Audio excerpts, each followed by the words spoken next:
സല്ലല്ലാഹു അലാ മുഹമ്മദ് സല്ലല്ലാഹു അലൈഹി വസല്ലം സല്ലല്ലാഹു അലാ മുഹമ്മദ് സല്ലല്ലാഹു അലൈഹി വസല്ലം. അന അമലുക സ്വാലിഹ്, നീ ചെയ്ത നന്മകളാണ് മോനെ എന്ന് പറയും. ആ കൂട്ടത്തിൽ അല്ലാഹു നമ്മെ ഉൾപ്പെടുത്തുമാറാവട്ടെ. എന്താണ് ഖബർ? സന്തോഷമുള്ള ഖബറാവുക എന്ന് പറഞ്ഞാൽ അതിന്റെ അർത്ഥം എന്നാ? ഒന്ന്, ആ ഖബറിൽ സ്വർഗത്തിൽ നിന്നുള്ള റൈഹാൻ പുഷ്പം വിതറി സുഗന്ധമുള്ള ഖബറാകും. ഒന്ന്. രണ്ട്, സ്വർഗത്തിലേക്കുള്ള ഒരു ദ്വാരം അള്ളാഹു ഖബറിൽ നിന്ന് അള്ളാഹു തുറന്നു കൊടുക്കും. രണ്ട്. മൂന്ന്, കണ്ണെത്താ ദൂരത്ത് ആ ഖബർ അള്ളാഹു വിശാലമാക്കും. മൂന്ന്. നാല്, ആ ഖബറിൽ അള്ളാഹു വെളിച്ചം സംവിധാനിക്കും. ഇമാം ബാജൂരി റഹ്മത്തുള്ളാഹി ആ കാര്യം പറയുന്നു. ഈ നാല് അനുഗ്രഹങ്ങളും ഉള്ള ഖബറിനാണ് ഖബർ വെളിച്ചമുള്ള, സുഗന്ധമുള്ള, വിശാലമായ, ആനന്ദമായ സ്വർഗീയ ഖബർ എന്ന് പറയണം. അള്ളാഹു നമ്മളൊക്കെ മരിച്ചാൽ എത്തുന്ന ഖബർ അങ്ങനെയുള്ള ഖബറായി കബൂൽ ചെയ്യുമാറാവട്ടെ. എന്താണ് നമ്മൾ അതിനു വേണ്ടി ചെയ്യേണ്ടത്?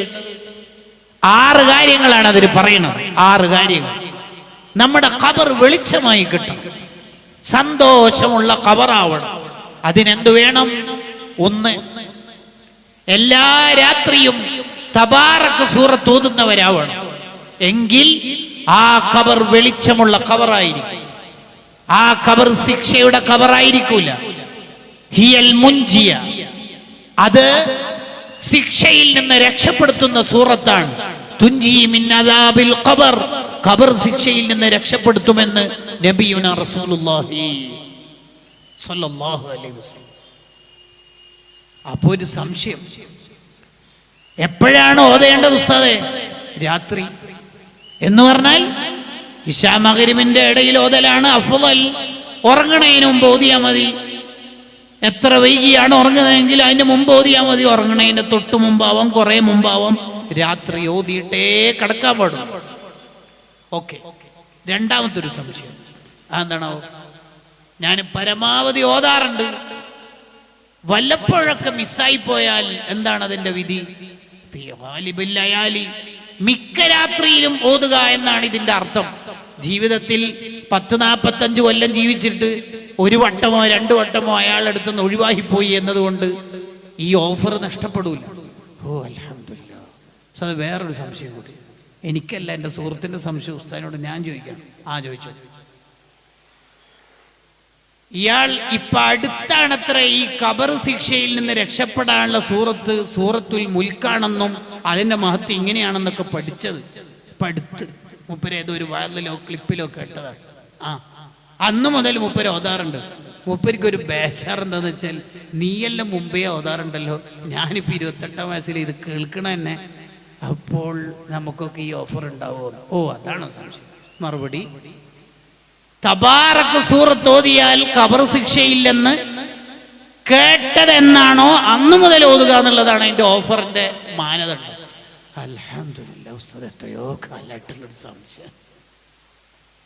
അപ്പൊ ഒരാൾ 68-ാം വയസ്സിലാണ് ആ വയല് കേൾക്കുന്നത്. അയാൾ അന്ന് ഓതി, 2 ആഴ്ച കഴിഞ്ഞ് അയാൾ മരിച്ചു. അയാൾക്ക് ഖബർ ശിക്ഷ ഉണ്ടാവില്ല. അപ്പൊ ഈ ഏരിയയിലുള്ള ഏകദേശം സംശയം തീർന്നില്ലേ?